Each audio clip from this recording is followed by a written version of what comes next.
Picture this. You're 100 miles from the nearest town, rain pounding against your makeshift shelter. Your lantern, long since sputtered out, and the wind howls like some ancient beast outside. No electricity, no running water, no way to charge your phone for help. Now fast forward to the Middle Ages, where that inconvenience wasn't a weekend adventure gone wrong, it was everyday life. Tonight, we're stepping back in time to master medieval survival hacks that turn ordinary folks into resourceful survivors in a world without modern conveniences. So, dim the lights, grab a mug of something warm, and imagine yourself shivering in a damp hut or clearing, depending entirely on simple tools, natural materials, and sheer ingenuity to stay alive. If you've ever stockpiled beans in your garage, just in case these centuries-old tricks are about to blow your modern prepper mind and maybe save your life someday. 1. Portable fire bundle. In a time when a single spark could mean the difference between warmth and hypothermia, medieval travelers carried their own portable fire starter, the fire bundle. Picture a glowing ember plucked from your home hearth and wrapped in dried moss fungus or punk wood, sometimes packed into a hollowed-out horn or treated leather pouch, even soaked in saltpeter or animal fat to smolder slowly. That ember could lie dormant for hours, sometimes an entire day, waiting for a gentle puff to burst back into flame. No more wrestling with flint and steel for 30 miserable minutes in the rain. Instead, you'd unzip your bundle, breathe life back into the coals, and watch as the sparks danced into a blaze. It was lightweight, reusable, and utterly vital. Basically a medieval Zippo that smelled like smoke and sheep. Lose your bundle, and you'd earn a reputation as that traveler begging for fire at dusk. Mastering bundle care, keeping it dry, feeding it. Just enough air was a rite of passage in stories. Say some families pass their ember pouches down for generations, carrying both practical heat and the comforting legacy of home. 2. Smoke-preserved meat. These days, we smoke meat for flavor. Back then, it was pure survival.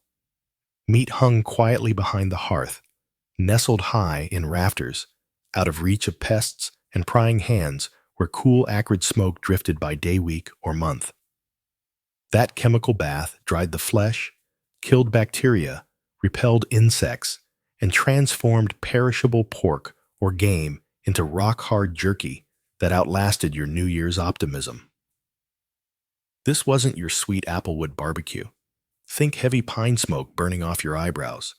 Villagers guarded their smoking racks like treasure. If someone swiped your ham, you could claim ignorance. I never saw it in the smokehouse. Meanwhile, the warm smoky haze worked as a fumigator for the whole cottage. Between meat preservation and kitchen heating, medieval smoke was a 1-2 punch against decay and cold. Next time you complain about a smoked brisket, remember this survival system kept entire communities fed through winter. 3. Living fences, hedgerows. In an era before barbed wire, medieval farmers grew their own fortress walls. Living fences made of woven willows, hawthorns, hazels, and blackthorns. Instead of hammering boards, they planted saplings in tight rows, then bent and interlaced the branches into a snarled barrier that could halt pigs, geese, and human trespassers alike.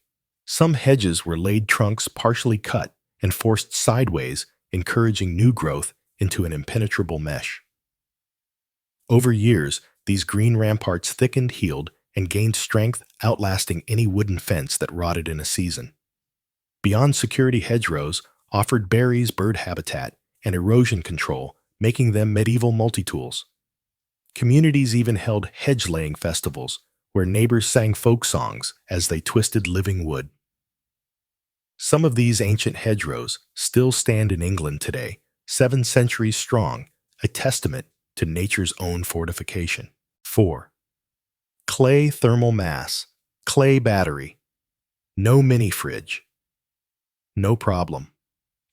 Medieval homes and cellars often used unglazed clay vessels or walls to regulate temperature naturally. Clay's thermal mass absorbs heat in winter and holds cool in summer. Villagers soaked porous clay pots in water before filling them with milk, butter, or stew. As moisture evaporated, it created a gentle, cooling effect, an off-grid refrigerator that ran on physics, not electricity. For longer, cold storage pots were buried in shaded pits or damp cellars. Conversely, fired clay bricks heated near the hearth were wrapped in wool or tucked under blankets to radiate warmth through the night. Think earthen hot water bottles without risk of bursting. No cords, no motors, no moving parts, just mud and ingenuity. 5. Friction glaze. Primitive non-stick. Pots. Cooking pans in the Middle Ages were coarse clay that food loved to stick to. Enter friction glaze potters burnished still damp cookware with smooth stone's bone or hardwood compressing clay particles into a subtle, semi-resistant shine. This tedious rubbing reduced porridge adhesion enough to make cleaning feasible. Some artisans even smeared animal fat on the burnished surface before firing, creating a primitive seasoning layer. The result, gleaming pots that rinsed cleaner, lasted longer, and let's face it, looked like kitchen bling in a sea of gray stone. Sure, burnishing gave potters permanent shoulder pain, and chipped pots still stuck like glue, but compared to scraping crusty clay off your breakfast pan, friction glaze was alchemy. 6. Sound navigation. Imagine stumbling through a dense forest at dawn, fog so thick you can't see your own hand in front of your face. No GPS, no compass. Medieval travelers tuned their ears instead.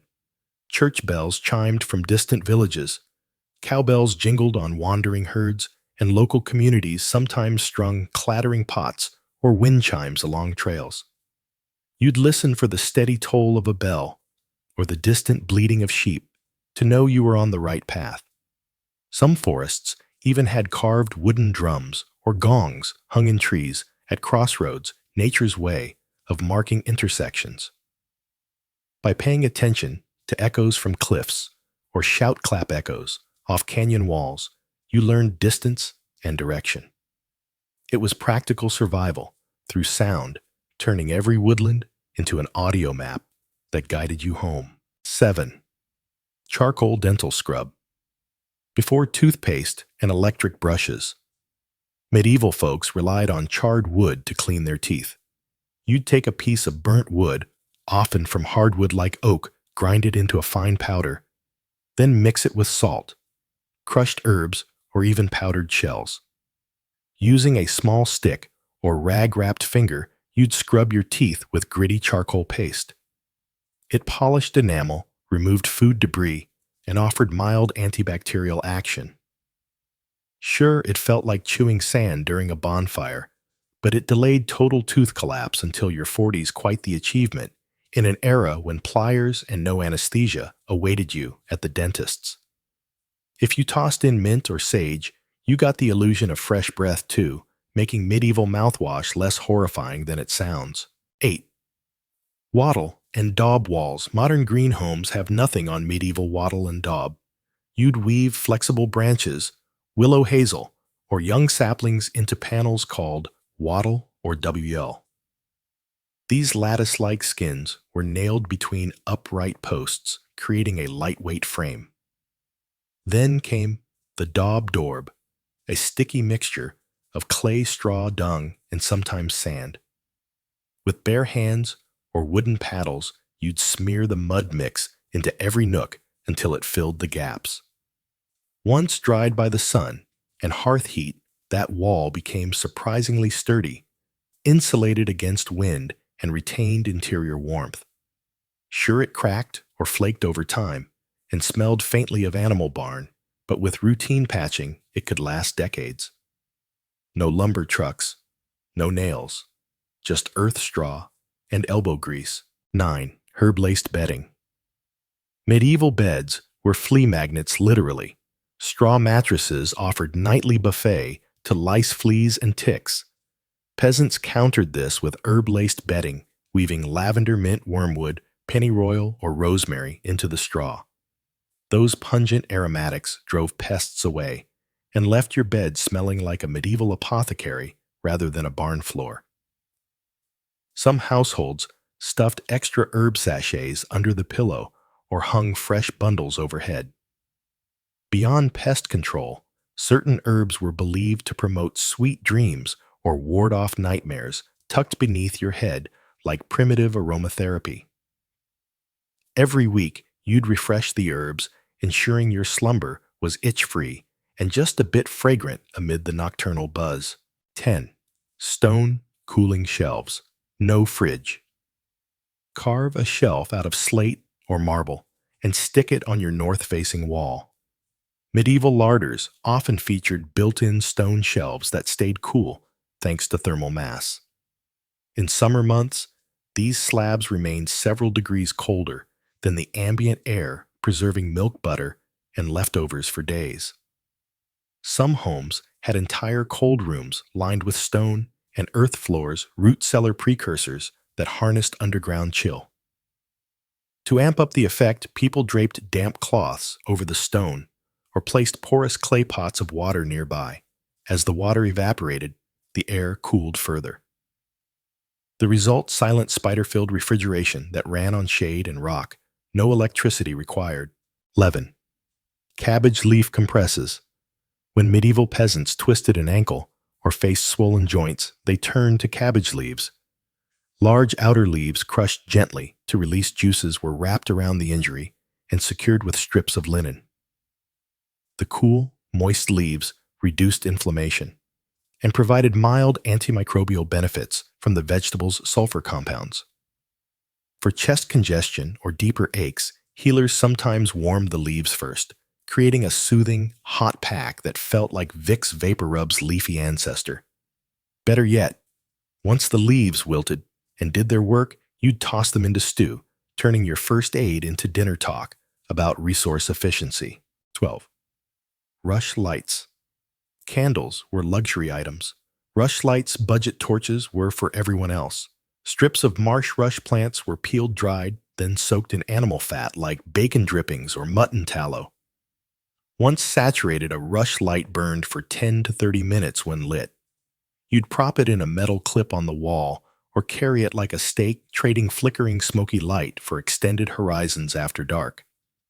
Rush lights sputtered and reeked of bacon and marsh swamp, but they were cheap, quick to replace, and doubled as kitchen timers. Boil stew for the length of 2 rush lights and you'd hit perfect doneness. When one expired, light another and embrace the smoky cadence of medieval nights. 13. Bog butter. In Ireland and parts of northern Europe, villagers buried surplus butter or sometimes lard in peat bogs for long-term storage. They'd wrap dairy in cloth or wooden kegs, sink it deep into cold, acidic oxygen-poor mud, and leave it for months or even years. The bog's tannins inhibited bacterial growth and oxidation, turning the recovered butter into an ancient time capsule, sometimes still edible. After 2 millennia, archaeologists beware. Bog butter wasn't your daily table spread.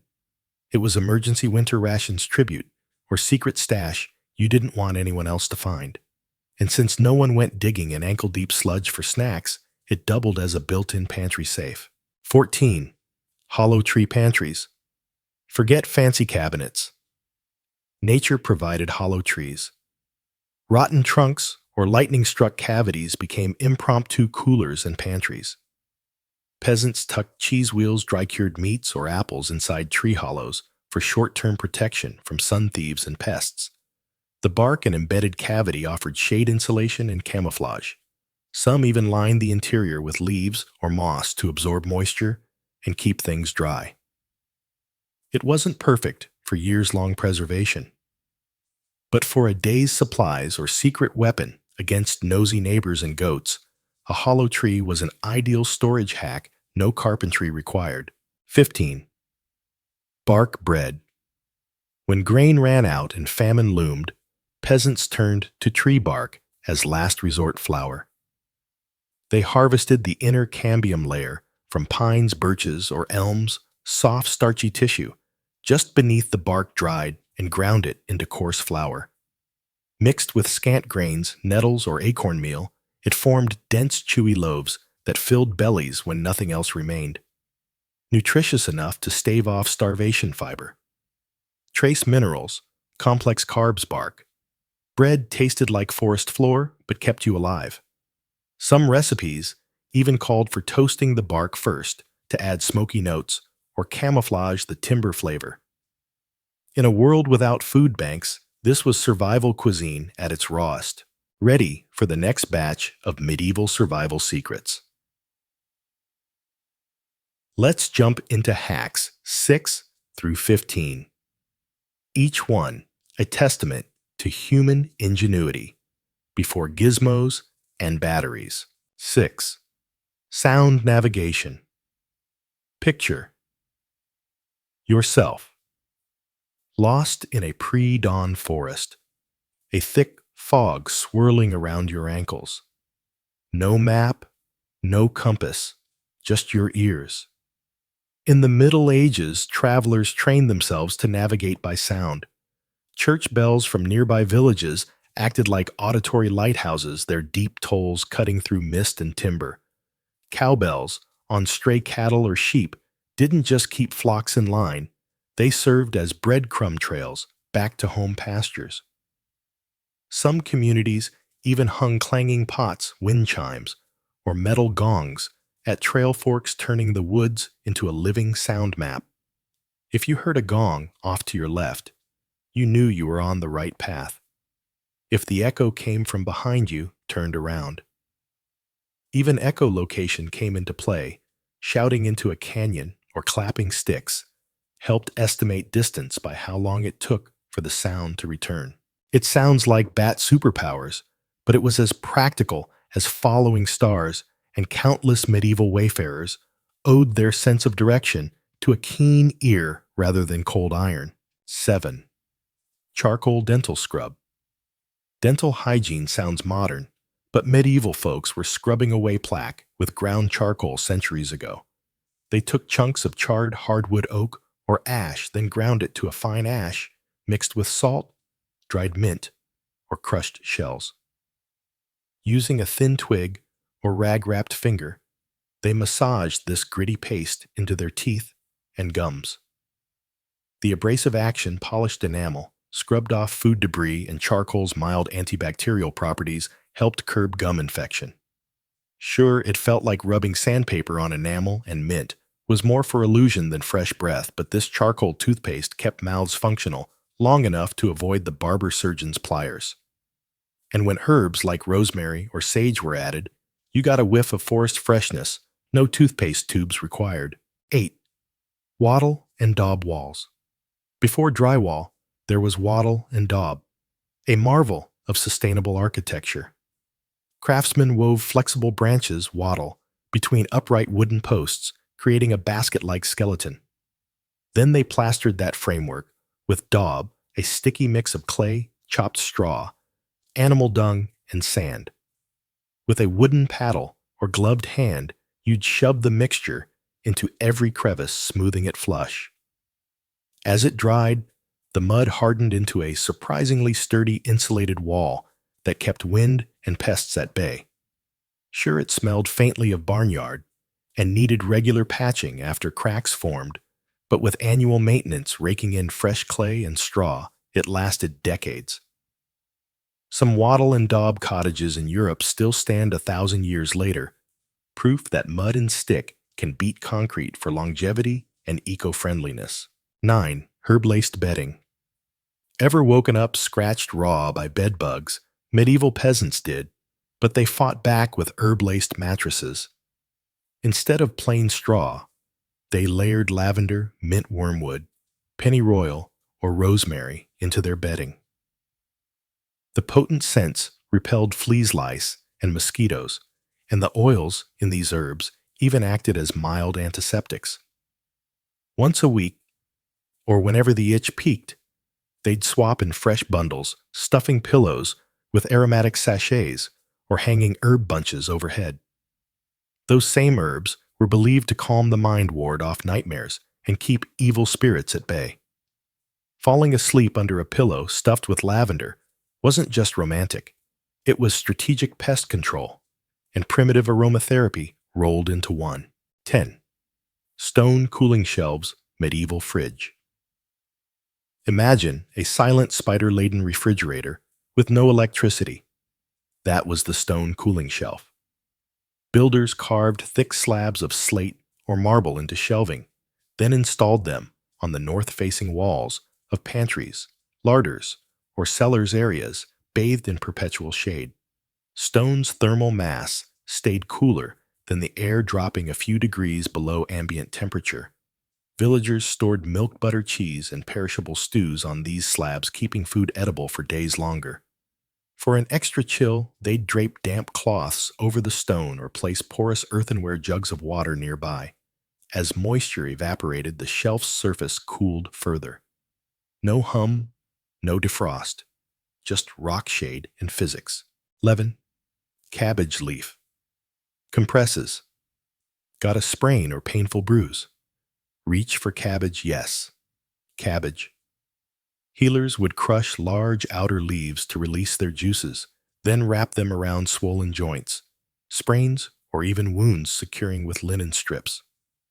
The cool, moist cabbage leaf acted like a compress, soothing inflammation and offering mild antibacterial action from sulfur compounds. If chills or chest congestion plagued you, brighter heads warmed the leaves over a hearth, before application creating a gentle hot pack that felt akin to Vicks Vapor Rub, if Vicks smelled like coleslaw.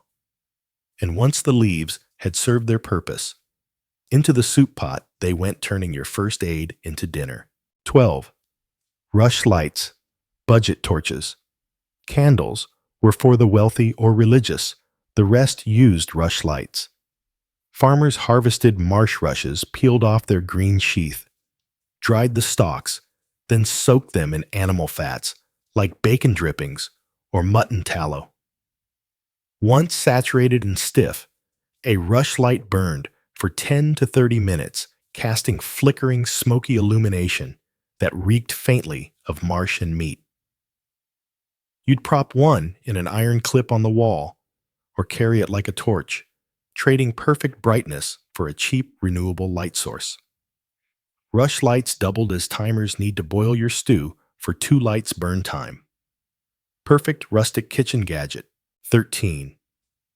Bog. Butter. Peat-preserved dairy.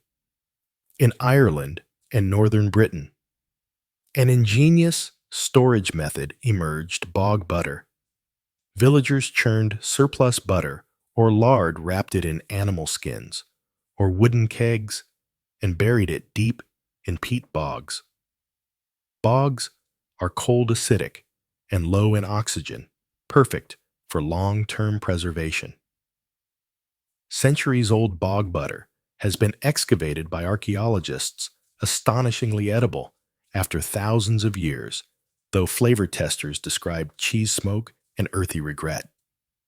Bog butter was never everyday butter. It was winter rations tribute or secret family stash guarded fiercely. No thief dared dig in ankle-deep sludge for grub. 14. Hollow tree pantries. Why build cabinets when nature offered ready-made ones? Rotten or hollowed trees provided shaded, insulated cavities ideal for short-term storage of cheese wheels, cured meats, or apples.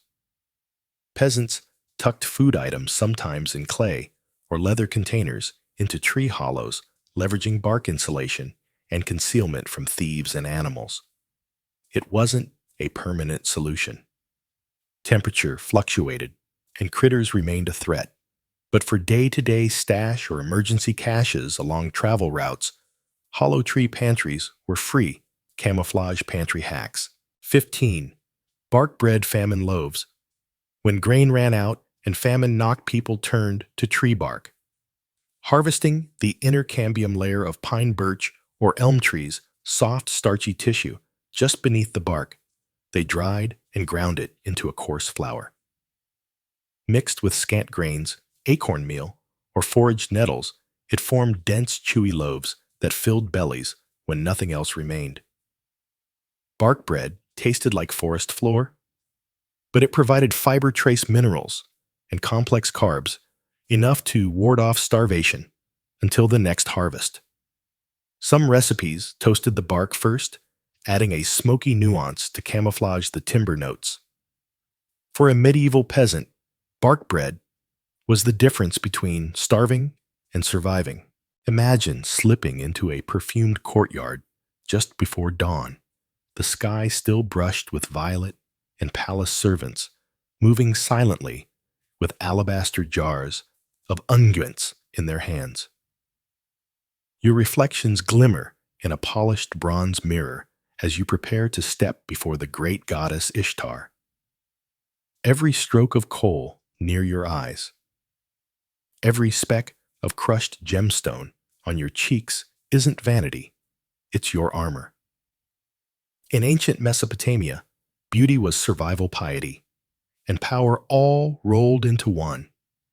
Let's dive into the rituals that turned simple clay and soot into sacred symbols of status and divine favor. Ancient Mesopotamian glamour. Between the Tigris and Euphrates, every man and woman learned early that how you looked signaled more than health. It proclaimed your relationship with the gods. Both sexes lined their eyes with thick kohl, made from galena, a lead sulfide mineral antimony and crushed copper. That inky band under the brow and over the lids wasn't just cosmetic. It protected the eyes from sun glare, and they believed from evil spirits lurking in the dust-choked winds. Messengers recounted soldiers who entered Sumerian courtyards blinded by the glare of midday sun until they caught a glimpse of flickering black eye shades that cut the glare like bowstrings. Once the eyes were framed, it was time for the face. Exfoliation came in the form of ground semi-precious stones, lapis lazuli carnelian, even powdered pearls mixed into oils to brighten and smooth skin. Women smeared mineral-rich mud from riverbanks, let it dry, then gently scraped it off. The result was a luminous glow that city dwellers prized above any tapestry. And perfume, they distilled myrrh, cedar, and cinnamon into fragrant oils diluted of animal fats, then sculpted them into small cones that sat atop braided hair. As heat melted candle wick and body oils, the cone slowly released its scent, an olfactory herald of your arrival into temple or throne room. Hairstyles were equally elaborate beaded ribbons woven through tight braids, decorated with gold leaf hairpins and carved cylinder seals acting as barrettes. Priestly families even tattooed small symbols, stars for Ishtar fish for Enki, around the temples of the neck, believing inked bodies became living altars. East of the city gates, tribal women used shells and bone combs to create feather-light plates that signified marital status and tribal affiliation. Every style was a statement. You were not just dressed for the morning, you were cloaked in myth. Egyptian beauty as divine duty. Now shift to a pulsing Nile Delta sunrise, where the aroma of lotus blossoms drifts above painted linen tents. In ancient Egypt, beauty was science ritual and civic duty. Men and women laid on their couches in early morning light, while servants applied green malachite or black coal around their eyes, extending to sharp, graceful wings. That signature almond eye motif did double duty, a bold fashion statement and a protective balm against sandstorms and eye infections. The pigment galena, or malachite, had antiseptic properties, and its dark contours reduced glare off sun-baked limestone. After eye care came the scent ritual. Egyptians adored fragrance so deeply, they crafted perfumed cones, compressed beeswax, or animal fat mixed with essential oils of myrrh, cinnamon, and lotus. Set atop the crown of a high-fashion wig, or directly on braided hair. These cones melted in the heat of the sun, slowly releasing fragrance throughout the day. Picture a temple court, perfumed by hundreds of silent melting head cones, each wearer carrying an aura of sanctity in their wake. Skincare combined artistry and pasture medicine palm oil. Shea butter and castor oil were massaged onto damp bodies after bathing, sealing in moisture and defending against the relentless sun. For deep exfoliation, crafts, people scraped the body with fine sand or crushed seeds, ancient precursors to scrubs, revealing the smooth alabaster skin revered in sculptures. In royal tombs, alabaster cosmetic jars appear alongside jewelry, suggesting the dead carried these routines into the afterlife to maintain their divine glow. Hair, too, was temple work. Nubian courtiers braided hair into intricate patterns, each knot and coil, signaling tribe rank or marital status, often adorned with beads of faience and gold threads. Some dyed their hair with henna, creating reddish-brown hues that echoed the desert at dusk. Royals commissioned wigs from the finest human hair or even from goat fleece, trimmed to precise angles. A perfect coiffure wasn't mere luxury. It was an emblem of order over chaos, mirroring Ma'at herself, the goddess of cosmic balance. Nubian style and West African traditions, south of Egypt. Nubian and West African cultures took adornment to new heights. Elaborate braiding patterns, knotless rows, cornrows, spirals, told stories of lineage, age, and spiritual roles within the community. Henna stained hands and feet in ceremonial patterns, linking wearers to fertility and social standing. Body painting with indigo or ochre dyes, often in geometric designs, served as both camouflage for hunting and as sacred marks during rites of passage. Scarification, small intentional cuts in precise patterns healed into raised ridges that glinted in sunlight, transforming flesh into living jewelry. Each ridge, each braid strand, was a canvas for identity and ancestral memory. Across the savanna, trade routes carried aromatic resins, frankincense, myrrh, and botanical extracts like shea and palm oil. Artisans infused locally grown spices into pomades, creating hair and body oils that reflected regional tastes, peppery shea from the north, floral baobab from the south. In marketplaces, small gourds held perfumed waters, allowing travelers to refresh their scent mid-journey. Cosmetics were more than adornment. They were protective rituals against sun insects and hostile spirits, as well as declarations of community and belonging. Ancient Chinese elegance. Picture yourself stepping into a tranquil Han Dynasty courtyard at first light. Mist curls around stone lanterns, and in the soft glow of an oil lamp, you catch sight of your reflection in polished bronze. In ancient China, beauty was less about showmanship and more about philosophical harmony. Your appearance was an outer echo of inner balance. Pale porcelain-like skin was the ultimate status symbol, signaling that you were noble enough never to toil in the sun. To achieve this, women and men alike applied a fine powder made from crushed pearl rice starch or even white lead. Yes, toxic by modern standards, but prized then for its ethereal glow. Once the foundation was laid, it was time for tools of true refinement, jade rollers. These smooth, cool stones were gently rolled across the cheeks and forehead each morning to stimulate blood flow, ease puffiness, and infuse the skin with the stone's rumored life-preserving qi. Think of it as your ancient wellness facial long before spa vouchers existed. Eyebrows were next shaped with brushes made from rabbit fur and inked with soot from burnt willow or lacquered charcoal. In some eras, high arched brows were in. In others, shorter upward tilted lines reigned supreme. No spotlight stealing unibrows, here each arch conveyed your dynasty's aesthetic, and even your political loyalty. Lips and cheeks received their color from crushed safflower beetroot juice or cinnabar mixed into animal fat, natural tints that promised a youthful flush without synthetic additives. A dab of beeswax sealed in the pigment and lent a soft sheen. Finally, hair care was a sacred ritual. Length was worshipped.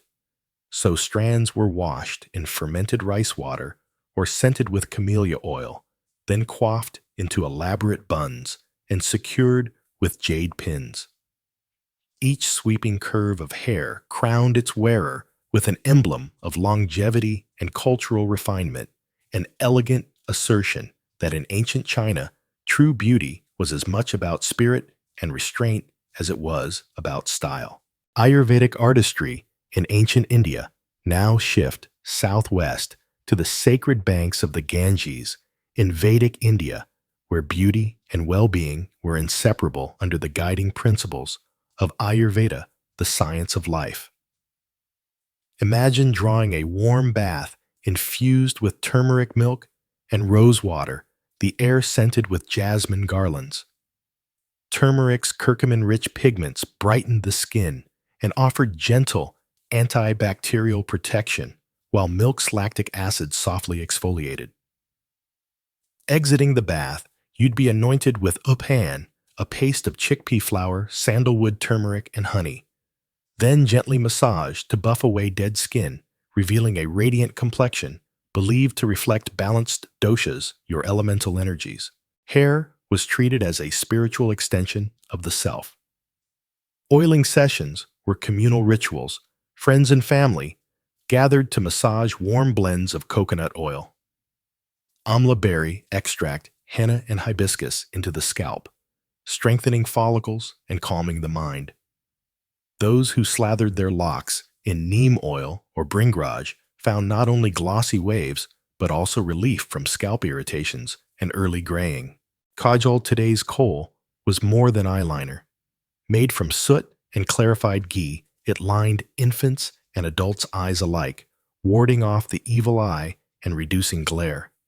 In temples, priests would apply a protective dot of kajal on worshippers' foreheads as a blessing.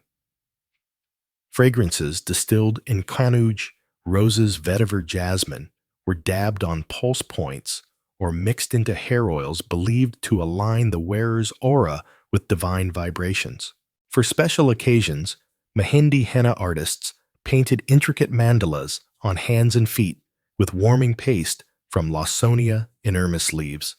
As the color deepened from orange to russet, it symbolized fertility, joy, and transformation, each swirl and dot telling a story of life's cyclical beauty. In India, every self-care practice was a conversation between body piety and nature's bounty. Greek ideals of symmetry travel next to sun-baked marble pillars of a classical Greek agora, where beauty was civic virtue incarnate. Here, physical perfection was believed to mirror moral excellence and divine favor. A woman with a sculpted face and harmonious proportions was thought to possess an equally orderly soul. To achieve this, both men and women powdered their skin with chalk or crushed seashells, aiming for a soft matte finish that stood out against the harsh Mediterranean sun. Too much color. That was the mark of hetairæ courtesans whose bold rouge and lip stain were signs of their profession. Moderation was everything. Eyebrows were cherished. A single, continuous brow. The unibrow was seen as a sign of intelligence and purity. Those lacking nature's gift sometimes adhered goat hairs in between, sculpting their brows into a seamless arc. Lips received tints of red iron oxide or pomegranate pulp, while cheeks wore a gentle blush of mulberry. Perfume mixed with olive oil was applied sparingly, with notes of thyme, iris, or marjoram filling the air around symposium participants. Hair, too, was elevated to art form. Nets of gold-threaded fillets, ivory combs, and decorative pins secured braids and knots that signified marital status, age, and tribal origin. To lighten hair, girls rubbed lemon juice or vinegar into their locks and sat beneath the sun, creating sun-kissed highlights that made them look like children of the gods. In every aspect, Greek grooming was a pursuit of measured elegance where harmony between features was the ultimate goal. Bold beauty in Mesoamerica. Finally imagine dawn breaking over the stepped pyramids of Tenochtitlan, where Aztec nobles prepared for ritual and pageant. In the jungles and highlands of Mesoamerica, beauty was visceral and transformative, a declaration of identity power and spiritual alignment. From infancy, elites underwent cranial modification.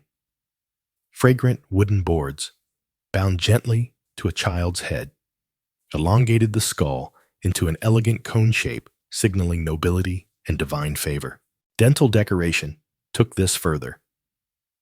Artisans drilled tiny holes into front teeth with obsidian tools, then inlaid jade turquoise or hematite, each gemstone shining like a captured star when the wearer smiled. These luminous dots proclaimed wealth and courage, for the pain was nothing to flinch at. Face and body painting were daily rites. Vivid red from cochineal insects, yellow from ground ochre, and even black from charcoal told stories of lineage and religious devotion. Warriors donned jaguar-patterned stripes for battle. Priestesses wore swirling glyphs for temple ceremonies. Tattoos and piercings, crafted with bone needles and plant-based ink, etched blessings, ancestral crests, and cosmic symbols onto skin-transforming bodies into living goddesses. Even eye posture was curated. Mayan mothers dangled beads to encourage infants to cross their eyes. Misaligned gaze, considered a divine mark of mystical insight. Feathers, shells, and precious metals adorned headdresses, collars, and chokers, completing ensembles that dazzled under the Central American sun. In Mesoamerica, beauty was sculpted, painted, and performed, and it bound the community to its god cycles and collective destiny. Picture this: you're seated on a woven mat beneath a flickering oil lamp, the hush of the temple only broken by the clack of ivory dice. In the ancient world, games weren't mere diversions, they were mirrors of fate, portals to the divine, and battle drills for mind and spirit. Today, we explore how our ancestors turned play into prophecy, using board games and contests to navigate the mysteries of life, death, and power. 1. The royal game of Mesopotamia, circa 2600 BCE. Step into a Sumerian palace courtyard, where polished lapis lazuli and shell tiles catch the torchlight on a 20-square board. The royal game of was more than a race. It was a cosmic journey. You and your opponent each guide 7 pieces along a narrow track, casting 4-sided dice tetrahedral bones to determine your moves. Certain squares glitter with bits of shell marking safe havens or divine challenges. According to cuneiform tablets, players interpreted their dice rolls as omens. Landing on a sacred square could mean protection from Nergal's wrath, while missteps warned of looming famine or conflict. Win swiftly, and the gods smiled on your household. Lose badly, and you might reconsider that new irrigation canal. 2. Senate Egypt, circa 3100 BCE onward. Now cross to the banks of the Nile, where Senate, the game of passing, spreads across alabaster tables and tomb chambers. Its 30-square grid, divided into 3 rows of 10, was considered a rehearsal for your soul's voyage through the Duat, the Egyptian underworld. Players flicked knucklebones or casting sticks to advance 5 to 7 tokens, avoiding deadly squares like the House of Death or the House of Rebirth. Hieroglyphs and spells etched on some boards reinforced its spiritual weight. Success meant safe passage past Amit's jaws. Failure could condemn you to endless wandering among lost souls. Pharaohs were buried with Senate boards, ensuring they could continue playing and praying in the afterlife. 3. Patti, India, circa 6th century CE. Journey to the Mughal courts of medieval India, where Patti, the forerunner of modern Ludo, was a royal obsession. Laid out as a cross-shaped track, representing the four cardinal directions, and the center throne, pati, blended chance and choice through cowrie shells instead of dice. 6 shells would fall in configurations that dictated your moves, 2 shells up, 4 down, or all up for the coveted chaka roll. Each player raced 4 pawns from the arm of the cross into the sacred center, capturing opponents by landing on their squares. Political philosophers called it an exercise in dharma and karma. Your throws were tests of virtue, your strategies lessons in statecraft. Akbar himself erected a human-sized board in Fatehpur Sikri, moving courtiers like chess pieces to dramatize the interplay of fortune and duty. 4. Knucklebones, Greece and Rome. Picture Athenian youths in togas tossing astragaloi, the ankle bones of sheep, into the air. Knucklebones evolved into a complex game of skill. Catch a bone on the back of your hand, land it on a particular face, or manipulate it mid-air for points. Greek literature teems with references to knucklebones as flirtation rituals, social gambles, and markers of divine favor, since each bone face had a name tied to mythological or numerical significance. In Rome, the game morphed into tali, with metal or glass bones, and emperors used high-stakes knucklebone contests to judge politicians' luck or the gods' will. A perfect throw tally totem meant you'd stood under Jupiter's blessing. 5. Ludus Latruncalorum Rome Sici, 1st century BCE. Switch scenes to the courtyard of a Roman fort, where Ludus Latruncalorum, the game of little soldiers, unfolds on a grid scarred into stone. No luck. Only pure strategy. Each player commands an army of latroni pieces, maneuvering, baiting, and encircling the opponent's units to capture them. Historical accounts suggest it was a soldier's pastime, honing tactical thinking for real legions. Writers like Varro and Ovid likened political intrigue to a match of latrunculi: surround your rivals, cut off their options, and seize the political high ground. Though the exact rules are disputed, one thing is clear: losing a key piece carried the sting of battlefield defeat. 6. Mehen, Egypt. Old Kingdom circa 3000 BCE. Back to Egypt, where a spiral board snakes across a polished limestone slab. Mehen, named for the protective serpent god, invited players to guide a set of marbles or lion-headed tokens along the coils toward the serpent's head. While we've lost the precise rulebook, archaeological finds hint that Mehen mirrored the sun's nightly journey through chaos and rebirth. Lion pieces may have guarded or attacked, marbles symbolizing the struggle between order and the underworld's perils. To play Mehen was to enact Ra's safe passage and intimate communion with cosmic cycles. 7. Tafel Games Norse, circa 4th–12th century CE. Imagine Viking warriors gathered around a carved wooden board at a longhouse feast. Tafel Games, most famously Hnefatafel, pitted a king and his defenders at the board's center against attackers arrayed along the edges. The king's goal: escape to a corner square. The attackers surround and capture him. No dice, no luck, just ruthless calculation. Tafel mirrored Norse warfare ambush tactics, feigned retreats, and the delicate balance of offense and defense. Runes inscribed on some pieces suggested a divinatory layer. Players sought Odin's guidance in every move. As Christianity spread, Tafel's pagan associations faded, but echoes survive in modern variants like tabloot. 8. Royal Game of Mars. Mayhem, Egypt, circa 2600 BCE. Few boards capture the imagination. Like the spiral-shaped Mayhem game, its ancient Egyptian name lost to time, but its serpent coil design strikingly reminiscent of Mehen. Here, lion-shaped tokens and colored spheres evoked protection and peril on the serpent's body. Some theorize the game represented Mars' journey and the chaos of war embodied by the warrior god. Unique boards have surfaced in Cyprus and the Levant, hinting at trade routes and cultural diffusion. Playing Mayhem may have been a ritual reenactment of cosmic battles, a tactile prayer for victory in life's grand contest. 9. Petia, Greece. In the shadow of the Acropolis, Athenians challenged each other to Petia, strategy game of pebbles or shards on a grid. The goal: immobilize your opponent by flanking their stones.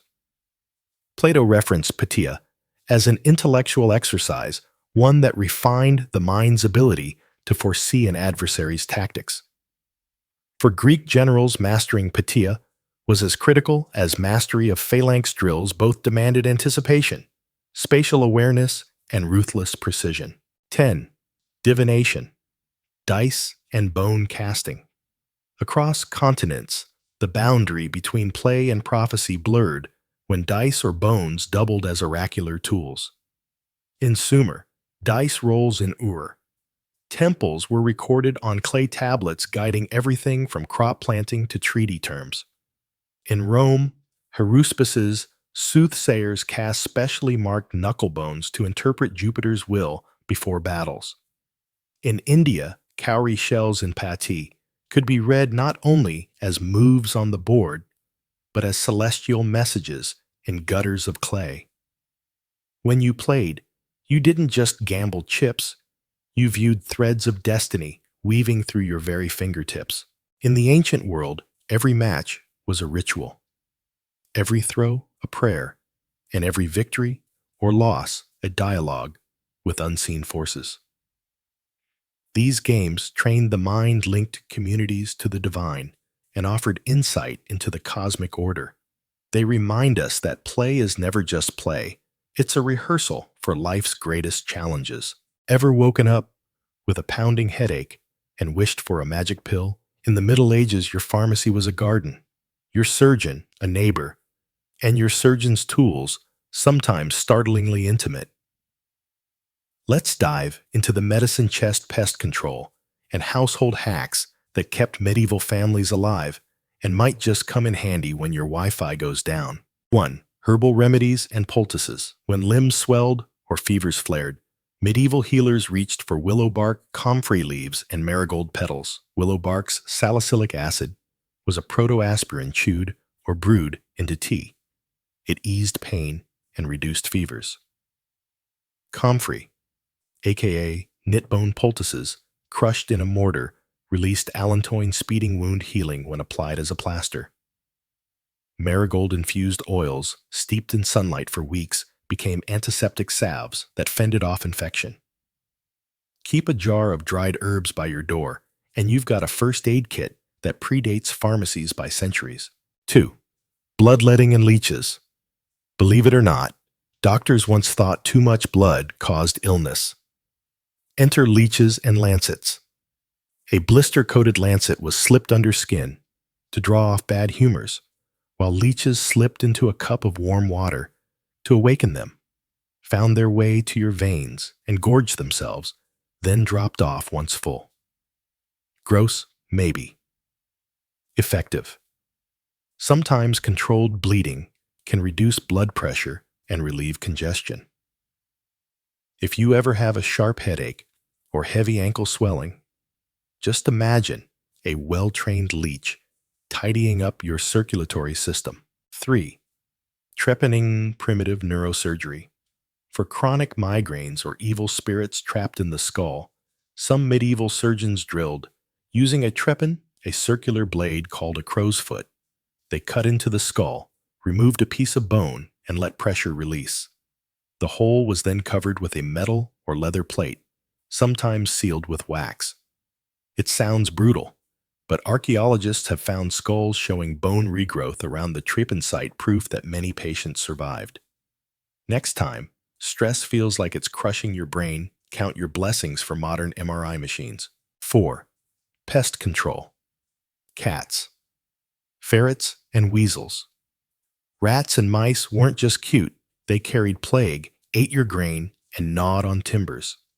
Medieval folk took in cats for rodent patrol, plump toms prowling granaries at night. In wilder areas, they raised ferrets or weasels, slipping them into burrows to flush out pests. Some even trained barn owls, building nesting boxes near barns as feathered exterminators. Want to safeguard your pantry without traps? Consider a Cat and Owl Alliance Nature's A-Team against rodents. 5. Strewing herbs and smoke. Fumigation. Walking into a medieval home often meant treading on a fragrant herb carpet. Floors were thickly strewn with tansy mint, rosemary, and juniper. As people walked, the herbs released essential oils that masked odors and repelled fleas, lice, and flies. When infestations flared, families lit smudge pots, clay vessels filled with damp herbs and charcoal to fumigate rooms. Doors and windows sealed the smoke drove out insects overnight. Before Raid and Lysol, wipes a handful of pantry spices and a brazier kept pests at bay. 6. Cesspits, soakaways, and hygiene. Modern sewer systems owe a debt to medieval cesspits and soakaways. Privies were built over stone-lined pits that collected human waste. A nearby soak pit, a gravel-filled trench, filtered overflow into the earth. Periodic digging and relocation of these pits kept villages relatively sanitary. Hand washing was less common, but a basin of vinegar-scented water and a linen cloth served as rudimentary hygiene. Vinegar's acidity killed bacteria and left hands smelling faintly of orchard blossom. 7. Chimney sweeps and smoke hoods. Open hearths kept homes warm, but filled rooms with carcinogenic smoke. Chimneys were innovation, but they clogged quickly. Soot built up, causing dangerous backflow. Enter chimney sweeps, often children who crawled up narrow flues to scrape away creosote. In wealthier homes, people used smoke hoods, large metal hoods suspended above the fire that funneled smoke into the chimney and out. It wasn't perfect. Chimney fires were common, but these measures transformed smoky huts into more breathable abodes. 8. Tallow candles and fish oil lamps. Candlelight was precious. Parishioners donated animal fat, tallow that was boiled, strained, and molded into candles. Each tallow candle burned for a few hours, emitting a gaudy smell, but lighting the darkest nights. Coastal communities supplemented with fish oil lamps, hollowed stone bowls filled with cod or whale oil, and a twisted linen wick burned bright blue flames. No solar-powered lantern, but enough glow to write letters, patch a torn cloak, or stand guard at midnight. 9. Vinegar, mead, and alcohol as disinfectants. Cleaning surfaces or treating wounds often relied on kitchen staples, vinegar, mead, and wine. Vinegar's acetic acid killed microbes when applied to floors or scraped plates. Mead honey ferment and wine, with their alcohol content, served as antiseptic rinses for wounds, sometimes mixed with crushed herbs for added potency. Next time you reach for hand sanitizer, remember your ancestors dabbed their cuts with ale and vinegar before bandaging. 10. Layered clothing and dead air insulation. Forget central heating. Medieval people dressed in layers of wool and linen year-round. A linen undergarment wicked away sweat, while woolen breeches, tunics, and cloaks trapped dead air between the layers, creating a wearable hot water bottle. When frost struck, some slipped sheepskin between garments or wore padded gambesons, originally designed for combat, quilted jackets that deflected blows and cold alike. Today's down jackets owe much to these padded tunics. Layering remains the most efficient way to stay warm, whether in a blizzard or a power outage. Imagine you're standing at the prow of a wooden cog, sails snapping in the sea breeze, waves slapping the hull as gulls wheel overhead. There's no GPS, no LORAN, not even a reliable compass. Yet medieval mariners and pilgrims found their way across oceans, deserts, and endless forests with astonishing precision. Tonight, Part 7 takes us from sea decks to mountaintop shrines as we uncover 10 navigation hacks and the maps and instruments that turned star charts and coastline sketches into life-saving guides. 1. Mariner's astrolabe. Long before modern sextant sailors used the mariner's astrolabe, a pared-down, open-frame version of the classical astrolabe, to measure the sun's midday altitude or the pole star at night. By aligning the rule with the horizon, then sighting a star through two opposite holes, you determined your latitude to within a couple of degrees. Simple, sturdy, and made of brass or wood, it was your ticket to knowing how far north you were even under cloudless skies, and it revolutionized oceanic voyages. 2. Magnetic compass. Though the compass originated in China, as early as the 11th century, it didn't reach European ships until the 12th. Lodestones aligned a floating needle, giving you a fixed north-south reference. Paired with an astrolabe or cross staff, the compass turned aimless drift into deliberate heading port to Genoa starboard to Lisbon. Even in fog or under overcast sails, you could hold your course instead of praying to sea gods. 3. Cross staff and quadrant. For more precision than an astrolabe, navigators carried a cross staff, a wooden stave with a sliding crosspiece. Hold one end to your cheek. Align the crosspiece's ends with the horizon and sun, then read the graduation for your latitude. The quadrant, a quarter circle panel, did much the same. You'd sight along its straight edge and read the angle off the curved scale. Both tools required practice and a shaded viewing cloth to prevent sunburn, but their data was gold for medieval charts. 4. Portolan charts. Forget parchment. World maps, draped in mythic beasts, portolan charts were the real navigator's treasure.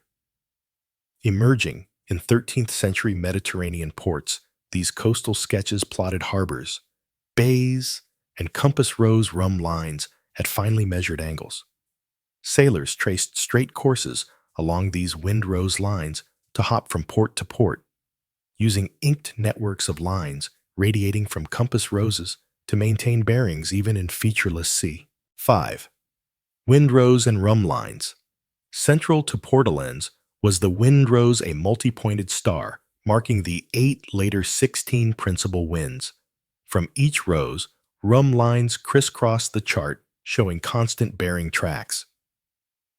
Need to sail northeast by east. Follow the corresponding line. This was mid-ocean chalkboard navigation, long before GPS autopilots, keeping crews on a steady heading. 6. Coastal pilotage and landmark recognition. Not all navigation was celestial. In fair weather, medieval sailors hugged coastlines using distinctive headlands, church steeples, twin-peaked hills, and even painted lighthouses as waypoints. Coastal pilot guides, often kept secret by port authorities, listed mileages between landmarks, hidden coves, and dangerous shoals. A well-trained pilot could navigate blindfolded by recalling sequences of beacons, rocks, and burned-top trees. 7. Dead reckoning and log theories. When skies were overcast and stars hid behind clouds, navigators fell back on dead reckoning, estimating position by speed time and heading. They measured speed with a log and line, a wood plank tied to knotted rope thrown overboard. The faster it trailed, the more rope slipped through sailors' hands in a set time, giving knots. Every hour, they recorded speed and compass heading, plotting forward on a simple chart. Errors accumulated, but it often kept them close enough to reefs or currents to survive. 8. Pilgrim maps and itinerary roll, MAL maps.